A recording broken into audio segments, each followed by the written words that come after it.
Olá, queridos, Deus abençoe você, Deus abençoe sua família, sua vida. Estamos aqui de volta, Pastor Sérgio, esse amigo que vos fala. E se porventura você não se inscreveu no canal, se inscreva, ative o sininho de notificações, deixe o seu like, para que todas as vezes que colocarmos um vídeo, trazer uma reflexão, você receba em seu aparelho, seja edificado e abençoado e possa abençoar outros também. Eu quero orar com você, porque tudo começa bem quando começa com oração. Você já orou hoje? Você já levou a Deus uma palavra de oração? Então ore comigo. Esse é o seu momento. Essa é a sua hora. Deus, em nome de Jesus, queremos te louvar pela bênção da oração, pela liberdade de poder estar aqui falando contigo. Eu oro por essa pessoa que comigo ora também. Abre as portas desse momento para esta vida. Aceita e considera a oração deste seu servo, desta sua serva, em nome do Senhor Jesus, independente do credo religioso dessa pessoa, seja ela alcançada por ti, meu Deus, com graça e poder, em nome de Jesus. Você que crê, diga amém.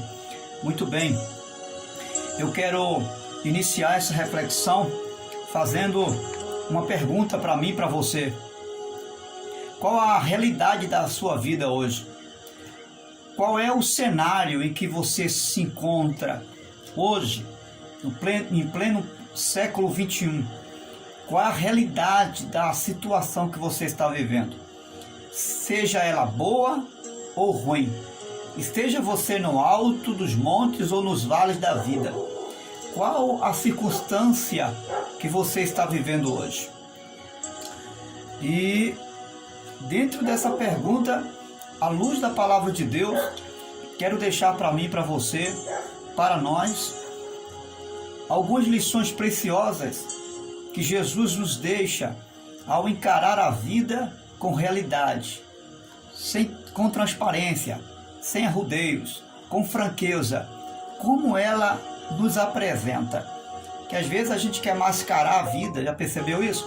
De vez em quando a gente quer fazer alguns arrudeios, a gente quer interpelar a vida com contratempos, mascarar, fazer de conta, fingir que não está acontecendo isso, fingir que não está acontecendo aquilo. Mas Jesus nos dá uma receita.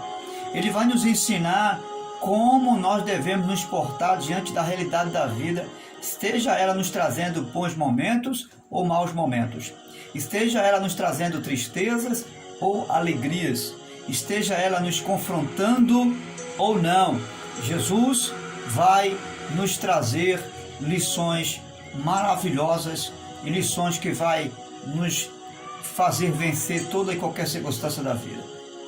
A primeira pergunta, a primeira questão em pauta em relação à realidade da vida que vivemos hoje é: que realidade eu e você estamos vivendo? Estamos vivendo um tempo de censura ao que é certo? Será que você está vivendo esse tempo? Será que estamos vivendo um tempo onde as pessoas estão limitando nós fazermos aquilo que é certo? Será que é esse tempo aí que estamos vivendo? E se formos olhar direitinho, estamos vivendo uma realidade que é um fato. Estão colocando censura no que diz respeito àquilo que é certo. Exemplo, estão nos confrontando e dizendo que a igreja não é algo essencial, não é? Você está vendo aí, né? A mídia e enfim o governador está colocando estampado aí que a igreja não é algo essencial, ou seja, está nos limitando a fazer aquilo que é certo. Como Jesus se deparava diante dessa situação? Ou quem sabe alguém está limitando você a fazer aquilo que é certo em alguma outra área? Como Jesus se comportaria vivendo essa realidade que eu e você estamos vivendo hoje? Lucas capítulo 6, versículo 12 vai dizer a seguinte expressão: num daqueles dias, Jesus saiu para o monte a fim de orar e passou a noite orando a Deus. O texto sagrado diz: num daqueles dias. Que dias eram esses que Jesus estava vivendo?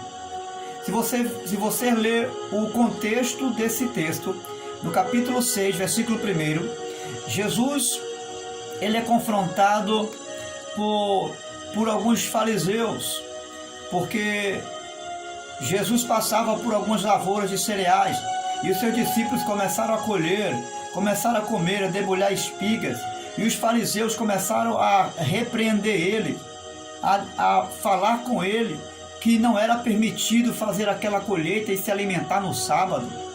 Jesus responde: vocês nunca leram o que fez Davi? Quando eles e seus companheiros estavam com fome, entrou na casa de Deus tomando pães, o pão da presença, comeu o que apenas os sacerdotes era permitido comer, deu também aos seus companheiros. Então disse Jesus: o Filho do Homem também é Senhor do sábado. Você vai observar que eles censuram Jesus, limitam Jesus de fazer algo que diante de Deus era justo fazer. E Jesus vai interpelar eles e perguntar lá na frente: que é mais válido diante de Deus? O matar a necessidade do corpo, ou seja, o se alimentar, ou o preservar o sábado? Jesus está dizendo: a vida é melhor do que qualquer tradição. A vida é superior a qualquer tradição religiosa. Então você vai observar que Jesus também vive um momento de censura. Mas o texto sagrado vai falar que ao invés dele ficar batendo de frente, ele vai orar. O texto sagrado vai nos mostrar que num daqueles dias, esses dias que Jesus estava vivendo, era um cenário de política, era um cenário de um puxa para cá, outro puxa para lá. Na verdade, os fariseus não estavam visando a condição da lei, o zelo da lei, eles estavam politicando, na verdade. Para você ter uma ideia, até as pessoas que eles iam ganhar para Deus, que na verdade não é para Deus, eles iam fazer um proselitismo. Era o tipo de uma evangelização onde eles conquistavam as pessoas não para Deus, mas para si, ou seja, para compor o seu grupo de religiosidade. Então você vai observar que Jesus vivia em um momento de política, em um momento de censura, e ele não é detido, ele não para por conta dessas coisas, ele vai orar. O que Deus está dizendo para mim e para você é que nesse momento de censura, de limites, não existe coisa melhor para mim e para você fazer do que viver uma vida de oração. É isso que eu e você precisamos fazer. Vamos orar, e vamos orar com intensidade. Não se limite às circunstâncias que você não está podendo fazer, aquilo que você não está podendo alcançar, aonde você não está podendo chegar. Deus vai ao seu encontro através da minha e através da sua oração. Os paradigmas e todas as barreiras saem de nossa frente quando nós nos colocamos de joelho na presença de Deus. Segunda questão e pergunta é: eu e você estamos vivendo nesse tempo presente movido pelo que as pessoas pensam ou não de mim e de você? Você é uma pessoa que vive movida pelo que as pessoas pensam ou não deixam de pensar de você? Qual é a sua postura diante dessa realidade hoje? No texto sagrado de Mateus, no capítulo 3, versículo 17, o texto vai nos ensinar, em relação à pessoa de Jesus, que quando Jesus é batizado, 3 coisas acontecem. Os céus se abrem, o Espírito Santo vem sobre ele, e uma voz do céu brada dizendo: este é o meu Filho amado. Escute, nós precisamos aprender com Jesus, que não importa o que as pessoas venham dizer de mim ou de você, o que importa é o que eu sou para Deus. O que importa é o que você é diante de Deus, um filho amado de Deus. Alguém pode até dizer que você não serve. Alguém pode até dizer que você não é amado de Deus. Alguém pode até injuriar você de alguém que não é de Deus. Mas Deus está dizendo: você é o meu filho amado. Jesus vivia sob essa base espiritual. Ele tinha consciência que não importava o quanto ele era odiado ou amado pelas pessoas. Não importava o quanto as pessoas recepcionassem ele ou não. não importava o quanto a sua família, o quanto os seus irmãos viessem o contrariar em relação àquilo que ele fazia ou deixasse de fazer, isso não importava para Jesus. O que estava importando para Jesus era que ele tinha consciência que ele era o Filho amado de Deus. E que não havia nenhuma circunstância que pudesse levar ele a viver uma inferioridade de vida, porque ele sabia que ele era o Filho amado de Deus e que Deus o amava e não importava com circunstâncias ele pudesse viver, qual o cenário em que ele pudesse estar. Não importava se Jesus estava granjeando uma multidão ou não. Não importava se Jesus estava sendo aplaudido ou não. O Pai estava ali como um Pai amado dele. E ele estava ali como Filho amado. Isso era a base de um ministério e de uma vida salutar de Jesus. Coloque em seu coração que você é o Filho amado do Pai. E não importa o que as pessoas venham a pensar ou deixar de pensar de você. Siga em frente, porque você é o Filho amado do Pai. Terceiro lugar, você e eu somos alguém que, volta e meia, nós costumamos revidar alguém? Será que você e eu costumamos revidar os insultos que as pessoas fazem a mim? Quantas coisas que, volta e meia, alguém insulta a minha fé, alguém insulta a sua fé, e alguém leva a você uma palavra dura que a vontade mesmo é de revidar. Qual é a minha atitude numa hora de insulto? À luz da palavra de Deus, 1 Pedro, capítulo 2, versículo 23, o apóstolo Pedro vai dizer que quando Jesus é insultado, ele não revida, mas entregava aquele que julga com justiça. Vamos fazer como Jesus? Ao invés de nós revidar, ao invés de nós jogar pedra sobre pedra, ao invés de nós buscar justificar uma razão nossa, mesmo estando certo, ao invés disso, a palavra de Deus vai nos ensinar, à luz da vida de Jesus, que ele entregava a Deus a quem tudo julga, aquele que julga corretamente. Ele não ia buscar razões, ele não tentava se justificar ou se autoproteger. Não, ele entregava aquele que tudo julga e julga corretamente. Vamos procurar fazer isso? Vamos deixar de lado tentar justificar, buscar razões, buscar mostrar que está certo e que não está errado. Vamos deixar isso de lado. Vamos imitar o nosso Cristo, vamos imitar o nosso Salvador, em não revidar, em não fazer o mesmo ou jogar a mesma moeda que jogaram para nós. Vamos entregar a Deus como Jesus assim fez. A outra questão: como você e eu encaramos os problemas, com leveza ou com dureza? Quando surge os problemas diante de mim e de você, como é que nós encaramos?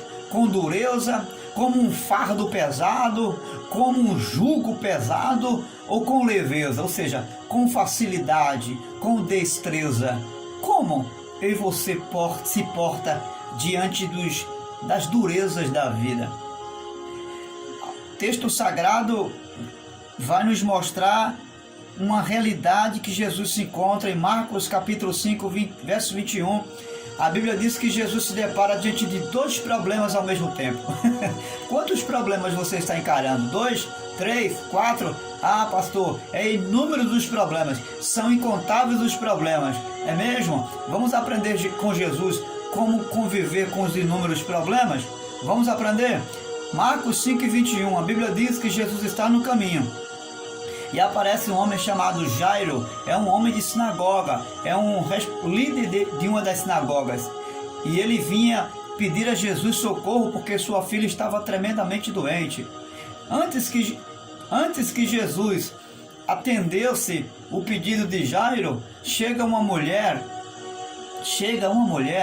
por trás dele, no anonimato, sem ele saber, sem ele conhecer, toca na hora do seu vestido e o poder de Jesus cura aquela mulher. Deus é glorificado e você já sabe o contexto. Mas vamos nos aproximar de Jairo. Mais adiante, quando esse milagre acontece, Jesus atende Jairo, e quando no caminho em que Jesus vai ao encontro da filha de Jairo que está enferma, ao recepcionar Jairo, Jairo disse: crê tão somente, não temas. Mais adiante, os servos de Jairo chegam e dizem: Jairo, não incomodes mais o mestre, porque tua filha já morreu.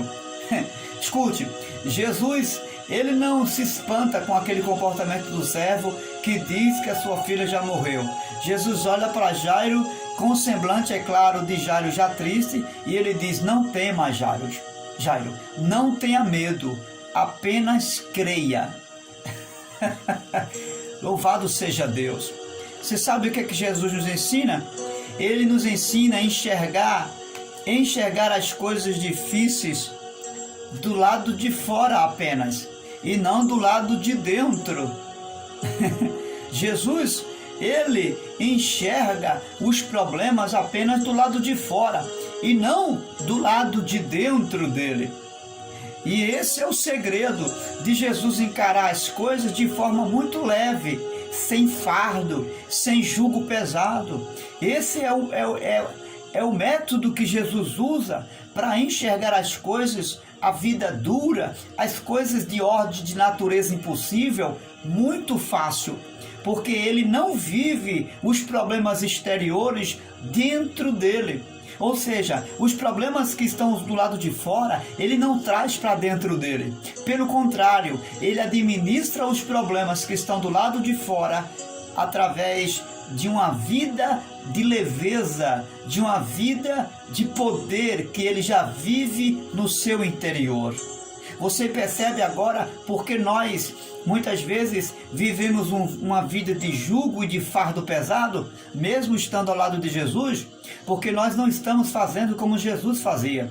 Nós não estamos encarando as coisas do lado de dentro para fora. Nós estamos enxergando as coisas do lado de fora para dentro. Ou seja, estamos trazendo os medos e os fardos, os problemas que estão do lado de fora, estamos trazendo para dentro de nós. Ao invés de vivermos um problema, estamos vivendo dois problemas. O primeiro é enxergar eles do lado de fora. E como se isso não bastasse, estamos trazendo esse problema para o nosso interior. Ou seja, ficamos sem a graça e o poder de resolver os problemas. E quando enxergamos os problemas, enxergamos de uma forma humana. Enxergamos no âmbito horizontal e não da vertical. Jesus não tinha um olhar para os problemas do interior para fora, não. Ou melhor, do exterior para dentro. Ele olhava os problemas de dentro para fora. Por isso que os problemas não conseguiam entristecê-lo. Por isso que os problemas não conseguiam vencê-lo. Por isso que tudo que Jesus enfrentava, seja qual fosse a sua realidade de vida, era a um nível espiritual. Ele enxergava com os olhos espirituais. E esses olhos, essa forma de enxergar a vida, levava Jesus a viver os problemas com facilidade, a lidar com os problemas sem nenhuma dificuldade, porque ele não vivia esses problemas dentro dele.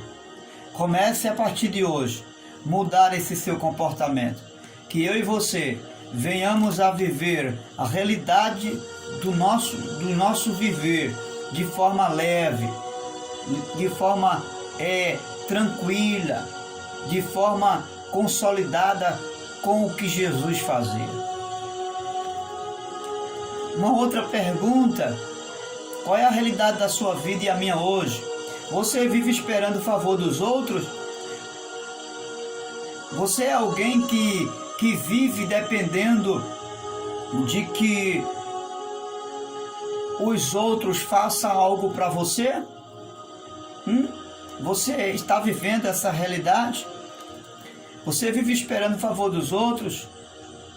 Qual a sua resposta? Ou você vive em função de agradar A ou B, ou em função de fazer a vontade da multidão? Qual a sua realidade hoje? Qual a sua perspectiva de vida em todos os aspectos? O que você faz é para agradar A, B, é para chamar a atenção da multidão? O que você faz está ligado? Qual é a motivação daquilo que você faz? Qual é a razão? Qual é a circunstância que leva você a fazer ou deixar de fazer, ou viver ou deixar de viver a vida? O texto sagrado em João, no capítulo 6 e versículo 38, Jesus vai dizer uma expressão bem interessante. Ele disse que veio para fazer a vontade do Pai. Tanto a mãe de Jesus quanto os irmãos vão atrás de Jesus. Ele está dentro de uma casa cultuando, ensinando. E chamam ele e diz: olha, tua mãe e teus irmãos estão te chamando. E Jesus manda um recado: olha, minha mãe, meu pai, meus irmãos são aqueles que fazem a vontade de meu Pai que está nos céus. Jesus está dizendo que ele tem um compromisso, e um único compromisso com o Pai. Que o compromisso dele é com aqueles que fazem a vontade do Pai. Observe que Jesus ele tem um linear de vida. Ele inclina-se para uma única pessoa, não para a multidão, não para A, para B. Ele não está preocupado em função, vivendo em função de agradar a mãe, pai e irmãos. Não, ele vive em função de agradar uma única pessoa, a vontade de Deus. E tudo que ele faz é em função de chamar a atenção de uma única pessoa, o Pai que está diante dele. Ele não vive em função de chamar a atenção da multidão que lhe cerca, nem dos espectadores que estão lhe observando com outras motivações. Não. Ele só tem uma motivação para viver: fazer a vontade de Deus. Quem sabe você está vivendo uma vida frustrada, porque você tem feito algo para chamar a atenção das pessoas. Porque quem sabe você tem ficado triste porque quando posta alguma coisa, quando faz alguma coisa na igreja, quando deixa de fazer, as pessoas, você não consegue chamar a atenção das pessoas. Você já observou que tem pessoas que colocam a foto numa rede social esperando ser curtido por alguém? Tem outros que abrem uma rede social e busca milhões e milhões de pessoas para segui-lo. Outros buscam seguidores. E isso afaga, isso traz uma certa massagem para o coração de muita gente. Você observou que isso tem levado muita gente a viver como uma função disso? Tem pessoas que não conseguem viver em função de outra coisa, senão em chamar a atenção do outro. Isso é uma doença. Eu não estou nem aí se o vídeo que eu posto, se uma mensagem que eu deixo numa rede social, se uma mensagem que eu coloco, ou se uma foto, ou se uma informação que eu posto, se alguém está lá curtindo, se alguém disse alguma coisa ou deixou de dizer, ou falou alguma coisa contra o que eu esperava, eu não estou nem aí. Sabe por quê? Porque eu não vivo em função dos aplausos e do que as pessoas acham, vão deixar de enxergar meu respeito, querido. Eu vivo em função de agradar a Deus e de fazer a vontade dele. Ou seja, eu tenho um delinear, eu tenho um único para agradar. Eu não vivo em função de agradar multidão, eu vivo em função de agradar uma única pessoa, o meu Senhor Jesus Cristo. É isso que importa para mim. Se você quer viver uma vida de acordo com a vontade de Deus, acabe com esse negócio de estar vivendo em função de que alguém enxergue você. Não importa se você está sendo visto pelo pastor, deixa de ser visto pelo pastor, se a igreja, ou se o seu vizinho, se a sua família, se o seu pai, se sua mãe, não importa se você não está conseguindo chamar a atenção do público, da massa, não interessa. O que importa é que você chame a atenção de uma única pessoa, a atenção do Pai, a um filho amado que é você. Quando você se tratar disso, quando você for curado disso, você vai viver uma nova realidade de vida. A sua vida, a sua expectativa de vida vai ser outra. E esse fardo que está sobre você, de viver em função de chamar a atenção das pessoas,